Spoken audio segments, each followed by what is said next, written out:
The 1970s represented a pivotal decade in African American history, a period when the civil rights movement's victories were still fresh, when black communities were finding their voice in unprecedented ways, and when the cultural institutions that had sustained these communities for generations began facing new challenges.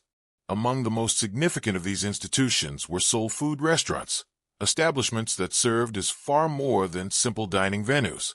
They were community anchors, cultural preservers, and sacred spaces where black families celebrated milestones, activists organized movements, and traditions passed from one generation to the next. To understand the soul food restaurant of the 1970s is to understand the complex web of migration patterns, economic pressures, cultural preservation, and community resilience. These restaurants were the physical manifestations of the Great Migration's legacy, Southern cooking traditions transplanted to northern and western cities, adapted and refined, yet maintaining their essential character. They were places where collard greens simmered for hours, where cornbread emerged from cast-iron skillets with golden crusts, where fried chicken reached a level of perfection that became the standard by which all other versions were judged. But one by one, these vital institutions closed their doors. The reasons reveal something profound about urban development, economic change, and the challenges of preserving cultural heritage in rapidly transforming cities. This is the story of 25 soul food restaurants that fed entire communities in the 1970s, and what their loss tells us about the changes that reshaped Black America. Sylvia's original location. Harlem, New York, before Sylvia's became the internationally recognized brand it is today. Before the tour buses and celebrity photographs, there was a small, intimate restaurant on Lenox Avenue where Sylvia Woods served soul food with a personal touch that larger establishments could never replicate. The original Sylvia's, operating in the early 1970s before its major expansion, seated perhaps 30 people at wooden tables covered with simple checkered cloths. The historical context of this establishment is crucial to understanding its significance. Harlem in the 1970s was a community in transition, still recovering from the urban unrest of the late 1960s, grappling with economic disinvestment, yet maintaining a vibrant cultural identity. Soul food restaurants like the original Sylvia's served as stabilizing forces in these neighborhoods, providing not just meals but employment, economic circulation within the community, and a sense of continuity amid change. Sylvia Woods herself embodied the Great Migration experience. Born in South Carolina, she brought authentic Southern cooking techniques north, where they resonated with a community largely composed of Southern transplants and their children. Her smothered chicken, with its rich gravy infused with onions and bell peppers, followed recipes passed down through generations. The candied yams achieved that perfect balance between sweet and savory that defined Southern holiday tables. Her cornbread, slightly sweet with a tender crumb, became the standard others aspired to match. What made the original location special was its intimacy. Regular customers knew each other by name. Sylvia herself would emerge from the kitchen to check on diners, to accept compliments, to share a moment of conversation. Children who came with their parents on Sunday afternoons after church absorbed lessons about community, about the value of Black-owned businesses, about the connection between food and heritage. The restaurant's success, and its eventual expansion, reflected both Sylvia's business acumen and the deep hunger in the community for spaces that affirmed Black cultural identity through cuisine. Pascal's original restaurant. Atlanta. Georgia Pascal's restaurant in Atlanta holds a unique place in civil rights history, functioning simultaneously as a soul food establishment and as the unofficial headquarters for movement organizing during the 1960s and into the 1970s. Brothers James and Robert Pascal opened their restaurant in 1947, but it was during the civil rights era that Pascal's became legendary, with its back booths serving as planning spaces for sit-ins, marches, and voter registration drives. The socioeconomic context of Atlanta in the 1970s shaped Pascal's role in the community. As the city positioned itself as too busy to hate and began attracting corporate investment, Atlanta's Black middle class grew. Pascal's served this emerging professional class while maintaining its roots as a movement space and community gathering place. The restaurant's fried chicken, crispy, well-seasoned, and consistently excellent, became so renowned that it spawned a chicken franchise that spread throughout the South.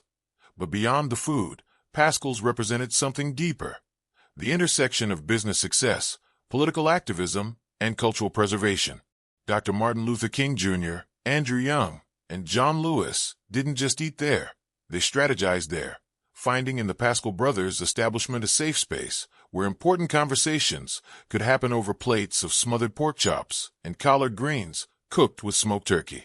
The restaurant proved that Black-owned businesses could be both economically successful and politically engaged. For children growing up in 1970s Atlanta, Pascal's carried an almost mythical status. Parents spoke of it with reverence, and to dine there was to connect with history. The restaurant's atmosphere, the clatter of dishes, the aroma of slow-cooked vegetables, the hum of conversation, created a sensory experience that linked diners to broader narratives of struggle and achievement.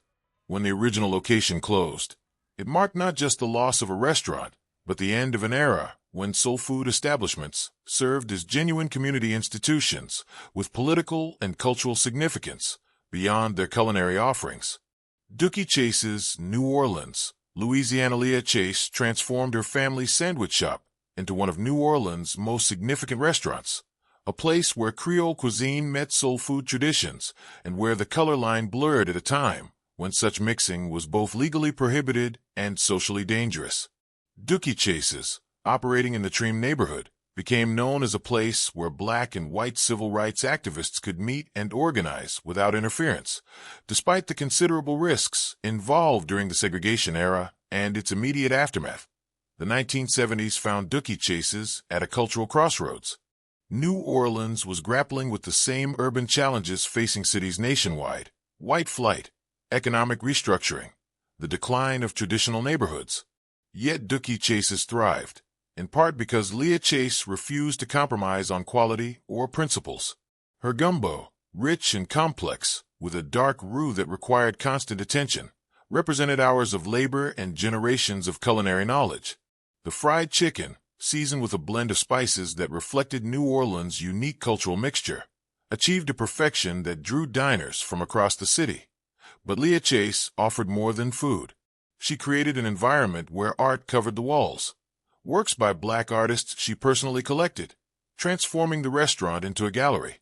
She insisted on proper table manners, teaching young people that soul food deserved to be eaten with dignity and care. For children who dined there, the experience was educational.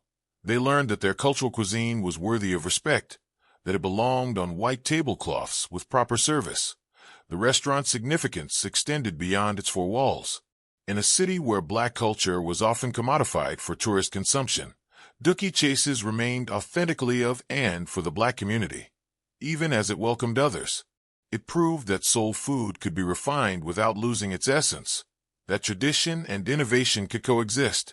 Though the restaurant survived into later decades, the version that existed in the 1970s, before Hurricane Katrina, before major renovations, before widespread recognition, represented a particular moment when soul food establishments were asserting that their cuisine deserved the same respect as any other culinary tradition.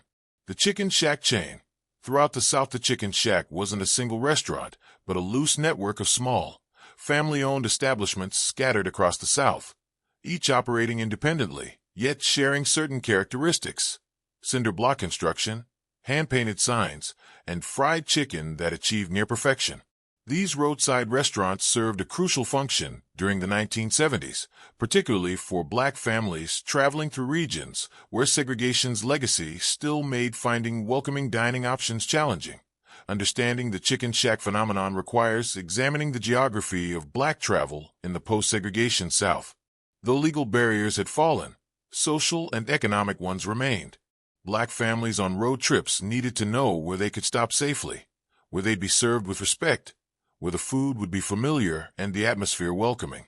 The various chicken shacks, though unconnected by ownership, filled this need through word-of-mouth networks, information passed along about which exits to take, which establishments treated Black customers right. The food at these places followed certain patterns: chicken marinated in buttermilk, dusted with seasoned flour, fried in cast iron or large fryers until the skin achieved that signature golden brown color and shattering crispness. The sides, coleslaw with a vinegar-based dressing, baked beans sweetened with molasses, White bread for soaking up grease and flavor provided the standard accompaniments. Sweet tea, served so cold that condensation immediately beaded on the glass, completed the meal. But the chicken shacks offered something beyond food. They represented black entrepreneurship in communities with limited economic opportunities.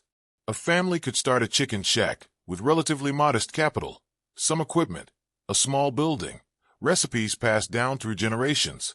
These establishments created jobs, kept money circulating in black communities, and provided gathering spaces where local news was exchanged and community bonds reinforced. Children who grew up making these stops remember the gravel parking lots, the smell of frying oil mixing with summer heat, the relief of stretching legs after long car rides. They remember parents who knew exactly which chicken shack to stop at on the route to Grandma's house, where the chicken was always hot and the welcome always warm. As the 1970s gave way to the 1980s, fast food chains began displacing these independent operators. The chicken shacks couldn't compete with McDonald's marketing budgets or standardized efficiency. One by one, they closed, taking with them not just good food, but a particular kind of roadside hospitality that newer establishments couldn't replicate. Edna's Restaurant, Los Angeles, California. Edna's Restaurant on Central Avenue in South Los Angeles represented the West Coast soul food tradition.